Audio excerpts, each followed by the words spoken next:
the world's fastest subsonic jetliner. But all planes grow old, and now this one must be scrapped. Go ahead and shut everything down. I'm going to close the valve. All 6 million parts. There's still more to go. And 66 tons of high-strength aluminum. The mechanics must recycle as much as possible to recoup $6.8 million. But it's their first 747 teardown. And doing it right is a jumbo-sized challenge. They'll risk their lives moving pieces as large as cars in scorching temperatures to break it down.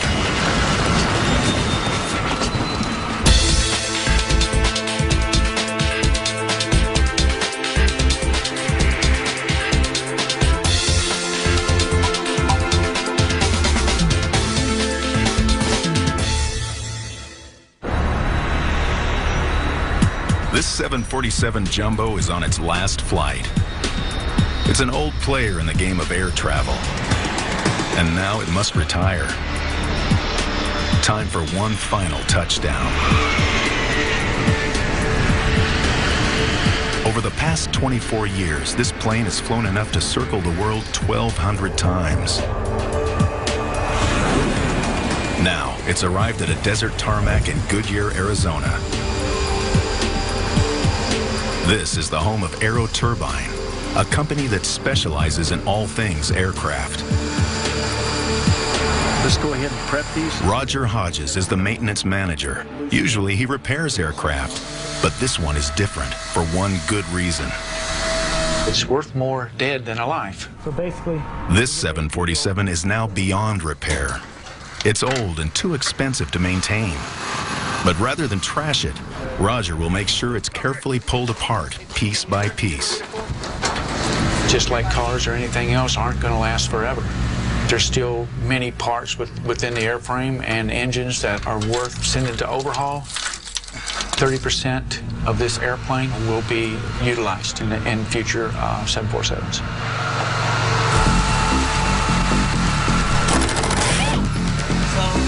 The Jumbo's parts are so interchangeable because the plane's basic design has changed little since its first commercial flight in 1970.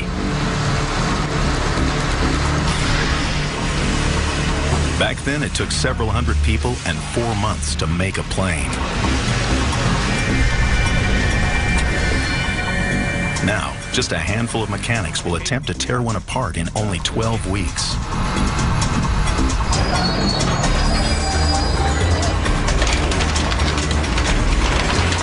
Among them, Derek Pfeiffer. He runs the crew from the ground.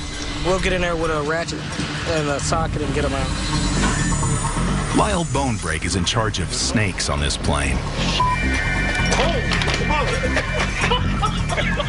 While Pete Faulkner will try to dodge them.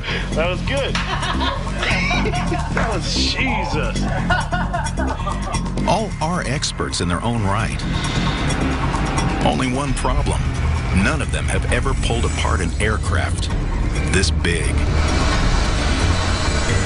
This is a first. The Boeing 747 is the biggest aircraft we had to tear down so far. All right, you ready? It's by far maybe the biggest challenge. It's just huge. We don't want to damage it. We don't want to get hurt. Everything they do will be a learning experience. They must rely heavily on the manuals that were used to build this plane more than 2 decades ago. Big parts. Everything's like 4 to 5 times heavier than we're accustomed to. Takes tooling, takes slings to be able to handle that kind of weight. See that junk in the back? It'll be a 4-step process. First, workers must gently remove the engines, 4 elephant-sized jets, to be handled like eggs. Down a little bit. Go. Second, they must remove and inventory any resellable item, from piping to coffee makers. 65 Bravo, 9-4. All can return to service on other aircraft. Over there. You ready?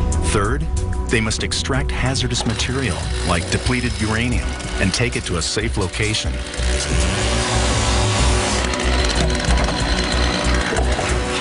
Workers will also strip and trash anything else of little value, like worn seat covers and insulation.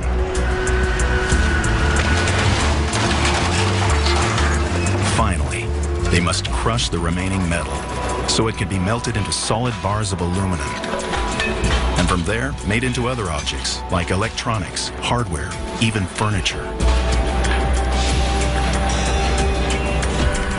The aim is to recycle an incredible 98% of the aircraft and reclaim spare parts and scrap worth about $6.8 million. The team starts by detaching the biggest and most valuable items, the 4 engines, each weighing 5.4 tons. An engine can cost $5 million. Even these second-hand engines, if carefully removed, can still fetch $1.5 million each. This particular airplane, it arrived, the engines were sold when it came here. So, of course, that was the first thing. They're in high demand. The new owner wants the engines back in service without delay. We just try to do it, in a timely manner, and just as long as everybody's safe. The team is on the clock. 2 engines are mounted under each wing. They are the muscles that propel this beast. In flight, they power the 747 to speeds upward of 900 kilometers per hour. Start loosening up the bolts. To remove them, mechanics must essentially disconnect 2 systems. Okay, you can come down. At lower altitudes, where the air is thicker, 38 internal fan blades drive a turbofan system. But at high altitudes, the air is too thin for the fans to work alone. A core compressor takes over. It sucks air into the opening and compresses it so it's under pressure, like the air that blows up car tires. The compressed air mixes with the fuel. This combination is ignited to create the combustion that propels the airplane. The mechanics must disconnect the 2 systems that drive each engine and lower them all in one piece. And they must do it fast for the new owner.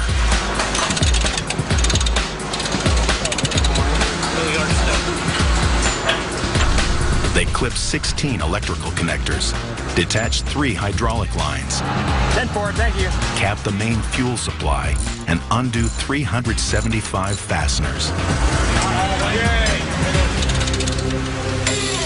One wrong move and someone could be killed. No one understands that more than mechanic Dean Klepper. Well, if it comes forward, it might come forward. It's very dangerous work. Aircraft shift can knock you over. When you're running engines, you can be sucked in, blown over. The industry is very dangerous. Dean's brother was also an aircraft mechanic. In 2003, Rick Klepper was crushed when an engine slipped from a forklift. The motor all disconnected. They were backing the engine away on a forklift. The cable got hung up. The engine put a little tension on the cable. The forklift swung the engine forward, pinned my brother against the aircraft. It ruptured his heart and one lung, and he died right on the spot.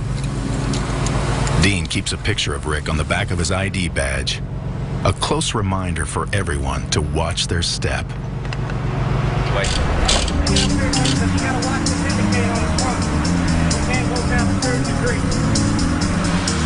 It takes 3 mechanics about 4 hours to prepare an engine for removal.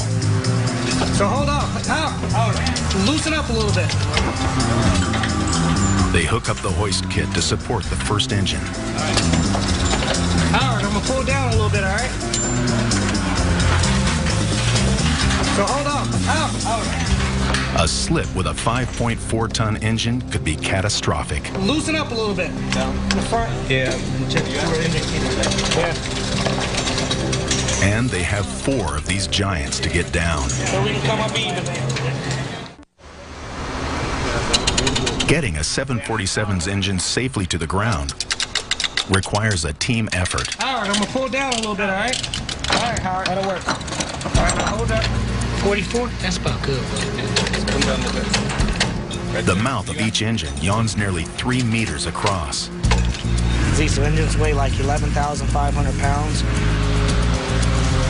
These tailor-made slings will catch and cradle the nearly 6-ton machines to ensure neither the engines nor the crew are damaged in the process.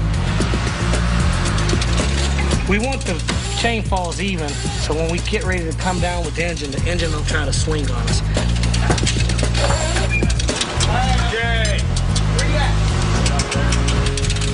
Finally, they gently lower the first engine.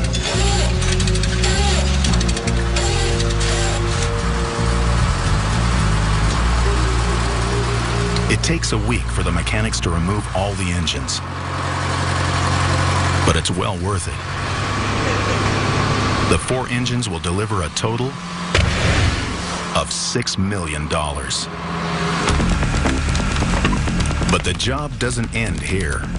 To get the most from this aircraft, they still need to find another $800,000 in spare parts. Their next job is the new priority for cash and for safety. Inside each 747 wing sit 2 giant fuel tanks and a reserve tank. Each wing can hold 64,000 liters of fuel. A central tank under the seats holds an additional 64,000 liters. This aircraft arrived with its wing tanks about 20% full.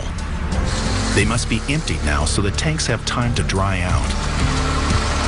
If the tanks aren't dry by the time workers demolish the fuselage, the plane could explode. This is no simple stop and pump operation. Access to this highly flammable liquid sits 9 meters in the air. Stephen Collins is specially trained for defueling aircraft. Yeah, all these airplanes that come in, we recycle all the fuel that comes off of them. But this is Stephen's first 747, and there's a problem. Dane, are you there? Go ahead. He can't get the fuel out. We have no fuel movement down here. He coordinates with mechanic Dane Zimmerman in the cockpit. Go ahead and shut everything down. I'm going to close the valve. The problem is a safety latch on the tank. It's unique to this type of plane, but an easy fix. And they finish extracting the fuel. $30,000 worth. Until this point, the plane has been operating on its own power. Now, that power must be shut off so electronics can be safely removed. It's a major step in the journey from aircraft to scrap. Okay, fueling's done. We're going to kill power.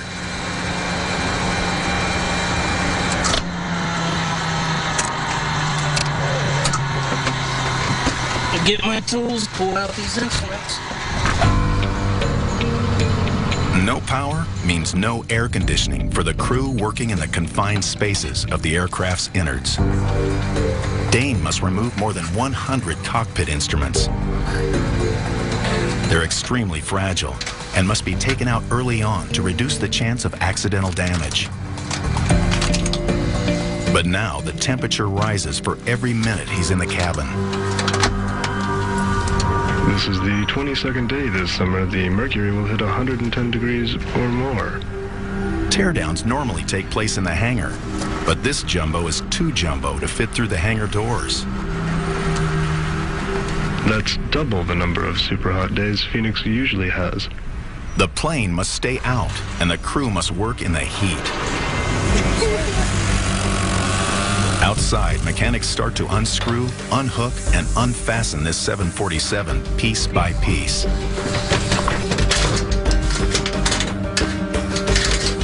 But soon, it's like pulling apart a furnace.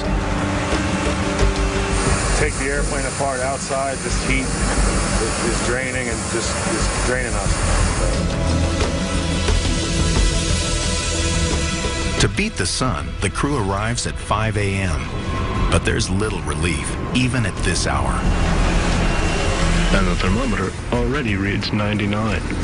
It's gonna get much hotter. The scorching heat makes the metal hot to touch and dangerous to work with. The real work has only just begun.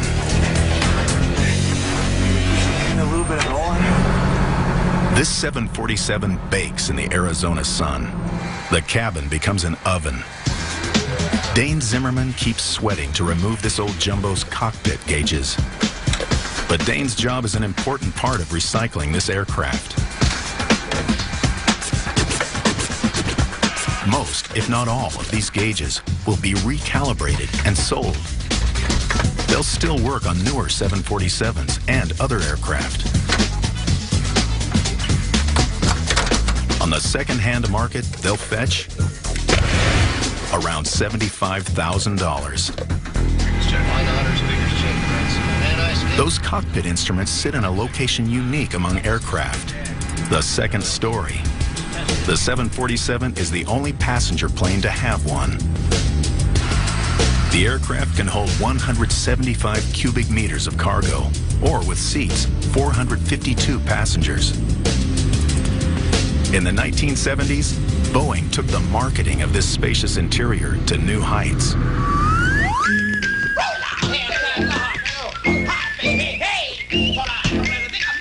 The Harlem Globetrotters would like to show you what the Boeing 747 is really all about. So welcome aboard the biggest, most luxurious plane in the sky, the 747, where you can move around with all the freedom in the world. Space like you've never known before. Headroom, legroom, elbow room.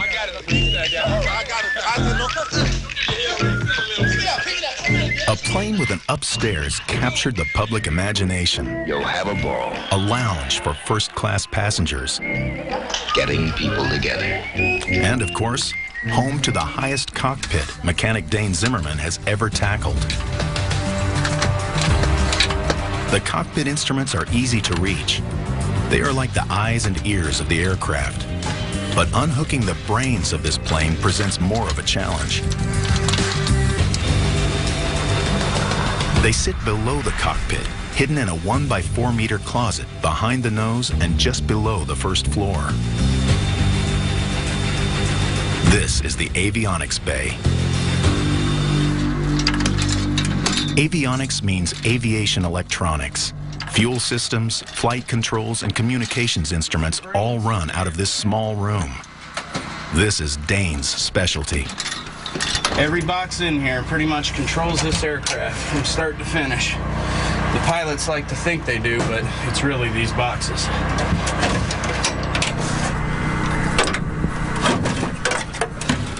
The big problem is getting them from up here to down there because they're so heavy. Usually it's a two-man job, sometimes three, depending on if your arms are long or not. Handled properly, these instruments will live to see another day. These boxes will be shipped out for overhaul, and then they can be used on other aircraft. And there's still more to go. Combined, The boxes from the avionics bay are worth $100,000. 2 avionics devices to go. The plane's flight recorder and cockpit voice recorder, or the black boxes, have their own special location. These boxes record flight information and the pilot's voice to help those investigating any mishap. They sit above the passenger's cabin in the back of the aircraft, a section engineers have deemed more likely to survive a major accident. Surprisingly, the so-called black boxes aren't black. These are the infamous black boxes. As you can see, they're painted orange, which is always kind of funny. But the reason for the color is so they can be found if an aircraft crashes. The term black box comes from the general term for all avionics boxes. All the others are black. With the removal of these final 2 boxes, Dane's job inside the plane is done. But the removal of parts is only a portion of this enormous challenge. Keeping track of what's removed is a mind-boggling affair. Among the parts still to be salvaged, 8 kilometers of tubing, 275 kilometers of wiring, and 3 million fasteners. Much of which can be found here, in the belly of the beast. Hatches provide access to 4 spaces, each the size of a van, crammed with pipes and ducts. For the mechanics, it's like gutting a giant bird, but they must track every feather. This is an air conditioning bay. This is one of the first areas we start in. And by the time we're done, it'll be completely empty. Pete Faulkner is one of 5 mechanics who's on this job for the full 12 weeks. It's just time, time consuming. To get the most out of this old aircraft, recyclable parts must be taken off and correctly cataloged. But finding the part number can be as tricky as the removal itself. But a lot of these parts with ducting, panels, various things like that, they can be worn off or they can be quite difficult. Most of them are usually worn off. They're only a stamp. Right there. There's the assembly number. 65 Bravo, 94200. The crew then records each part number on a tag. As the parts are being removed, we have to fill out a removal tag. And what we do, we put the registration number, service number, the nomenclature of the part, and pretty much the part number, serial number. Then we tag the item and put it over in the cage over there so they can put it into the system. Usually we go around maybe 500 to 1,000 tags or more on this aircraft. This is such a big aircraft. Once tagged, they take the pieces to aircraft inspector John Lister. John confirms the identity of each part removed from the airplane. It's a big business. Just about every part that comes off an aircraft, just about every part can be refurbished and re-put on another aircraft. From complex electronics to ducting, flight controls to hydraulic tubing, even the most commonplace items can have real value. There's certain parts you might look at sitting on a shelf and say, who would ever want that and whatnot, but the fact that it come off of an aircraft, it has a value to it. Here's a coffee maker that's removed, and it's obviously seen better days. They will keep these things on the shelf with a fresh tag because coffee makers go out quite often. And there's nothing worse than a flight attendant hates when their coffee makers and their ovens and whatnot aren't working. John's coffee maker could go for upward of $2,000. Parts that are regularly damaged are in high demand. That includes one of the most valuable sections on the Jumbo, its nose. The tip of the nose is called the radome. Each radome is specially made to protect the aircraft's weather radar. The antenna inside communicates weather systems to the pilot. It must withstand regular wind blasts over 800 kilometers an hour, faster than any hurricane. A used nose in good condition is a valuable part of any jet. But to tweak this bird's beak, mechanics must scale new heights, 3 stories up. There's nothing on a 4.7 you can reach without a lift, some type of sling, lifting apparatus to get it off. The nose is built to stick. Loosening each bolt around the cone is an awkward and tedious process. Opening this massive cowl requires yet another lift and a 3rd crew member. A fall from this height could be fatal, so everyone is strapped in. You're tied off in there, but it's not stable. It does move around. You think something's falling and you automatically, it's just a little nerve-wracking at times. A lot of people can't take that. Don't like the heights. I'm not real crazy about it myself. Okay. All right, hold it. It's gonna start coming loose. All right. Good to go, though. Hey, Jeff. Yeah. Come down just a little bit. They get the nose open, revealing the aircraft's weather radar worth $5,000. The antenna heads for the warehouse, and the team heads back up to finish the toughest part of the nose job, removing the cover entirely. The radome weighs 90 kilograms and measures about 2 meters across. To remove it, they must work as a team. Holding up. It's just rotating. Yeah, it's just rotating. It's just bring it to me. You guys ready? Together, they bring it down safely. Yeah, put on the side. The nose cone can be resold for $15,000.